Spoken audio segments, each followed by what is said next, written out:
ಬಾರಿ ಅಲ್ಲಿ 3 ತಿಂಗಳ ಏನ್ ಸೌಂಡ್ ಇಲ್ಲ ಏನಿಲ್ಲ ಯಾವ ಉಸಾಬ್ರಿಲ್ಲಂದಂಗಿದ್ವಿ.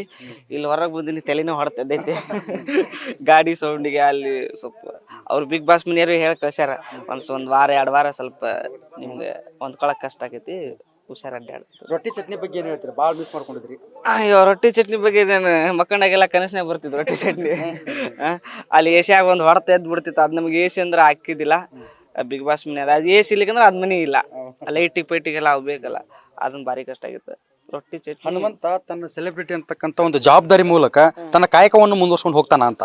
ಯಾಕಾಯಕ ಕುರಿ ಕಾಯ್ದು ಅದ್ ಕಾಯ್ತೀನಿ, ಹೋಗ್ತೀನಿ ಕಾಯಕ. ಅಣ್ಣಾರ ಅದಾರ ಅವ್ರು. ಅವಾಗ ಈಗ ಅಲ್ಲಿ ಕಾರ್ಯಕ್ರಮಕ್ಕೆ ಹೋಗಕ್ಕೆ ಅಡ್ಡಾಡದ್ರಾಗ ಇರ್ತೀನಿ, ಫ್ರೀ ಇದ್ದಾಗೆಲ್ಲ ಹೋಗಿ ಬರ್ತೀನಿ. ಸರ್, ಕೊನೆಯ ಪ್ರಶ್ನೆ, ಬಿಗ್ ಬಾಸ್ ಇಂದ ಬಂದಿರತಕ್ಕಂಥ ಹಣವನ್ನ ಏನ್ ಮಾಡ್ತೀರಿ? ಅದಣ್ಣ, ಅದು ತಗಡಿದ್ದ ಮನಿನ ತಗಡ ತೆಗಿಸಿ ಸುಲಭ ಮದುವೆ ಮಾಡಿಸ್ತೇನೆ, ಮದುವೆ ಮಾಡ್ಕೊತೇನೆ. ಥ್ಯಾಂಕ್ ಯು, ಧನ್ಯವಾದಗಳು. ನಿಮ್ಮ ಪ್ರೀತಿ ಆಶೀರ್ವಾದ ಹಂಗೆ ಇರ್ಲಿರಿ. ನಾನು ಇನ್ನು ಜಗ್ ಮಂದಿಗೆ ಕೊಡ್ಬೇಕ. ಇವತ್ತು ಸಿಕ್ಕಿನ ಊರಾಗ ಯಾರು ಬೇಜಾರು ಮಾಡ್ಕೋಬೇಡ್ರಿ. ಎಲ್ಲ ನ್ಯೂಸ್ ಮಾಧ್ಯಮದವರಿಗೆ ಬಂದಿನ್ರಿ, ಎಲ್ಲರಿಗೆ ನಿಮ್ಗೆಲ್ಲರಿಗೆ ಅವಕಾಶ ಮಾಡಿ ಮಾತಾಡ್ತೀನಿ. ದಯವಿಟ್ಟು ನಿಮ್ಮ ಪ್ರೀತಿ ಆಶೀರ್ವಾದ ಹಂಗೆ ಇರಲಿ. ಇಡೀ ಕರ್ನಾಟಕ ಜನತೆಗೆ ನನ್ನ ನಮಸ್ಕಾರಗಳು, ಧನ್ಯವಾದಗಳು ಸರ್.